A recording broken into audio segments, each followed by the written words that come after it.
ভারত ভূখণ্ডের ৬০ কিলোমিটার অভ্যন্তরে ঢুকে পড়েছে চীনের সেনা, এমনটাই দাবি করেছেন অরুণাচলের বাসিন্দারা। স্থানীয়দের দাবি, অরুণাচলের অঞ্জ জেলায় নাকি চীনের সেনার ক্যাম্প দেখা গিয়েছে। এরপর থেকেই শুরু হয়েছে জল্পনা।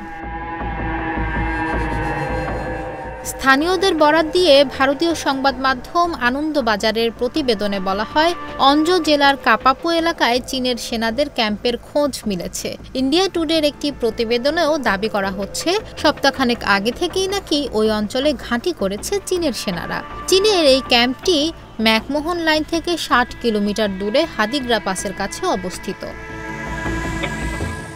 অঞ্জ জেলার চাগলাগাম এলাকা থেকেই ২ বছর আগে নিখোঁজ হয়ে গিয়েছিলেন ২ ভারতীয়। লাইন অফ অ্যাকচুয়াল কন্ট্রোল এলওসির অদূরেই এক গ্রামের বাসিন্দা ছিলেন তারা।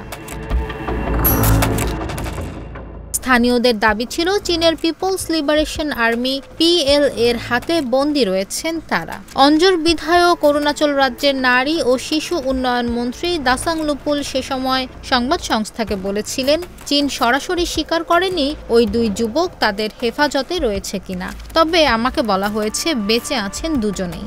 যদিও অঞ্জতে চীনা অনুপ্রবেশ নিয়ে সে রাজ্যের কোনো মন্ত্রী এখনও মন্তব্য করেননি। আনন্দবাজার বলছে, ভারত চীন সীমান্ত থেকে আগেও নিখোঁজ হয়েছেন একাধিক মানুষ। এর আগে ২০২০ সালের সেপ্টেম্বরে সুবানসিরি জেলা থেকে ৫ যুবকের নিখোঁজ হয়ে যাওয়ার খোঁজ মেলে। ১ সপ্তাহ PLA-র হাতে বন্দী থাকার পর ঘরে ফেরেন তারা। ২০২২ সালেও এক কিশোর ৯ দিন চীন সেনার হাতে বন্দী ছিলেন। আগেও একাধিকবার ভারত ভূখণ্ডে চীনা অনুপ্রবেশের কথা প্রকাশ্যে এসেছে। ২০১৯ সালে চীন অরুণাচল সীমান্তে আমাকো ক্যাম্পের কাছে দৈমরু নালার ওপর কাঠের অস্থায়ী ব্রিজ বানিয়েছিল চীন। ২০২০ সালে দিবং জেলাতেও ঢুকে পড়েছিল চীনা বাহিনী।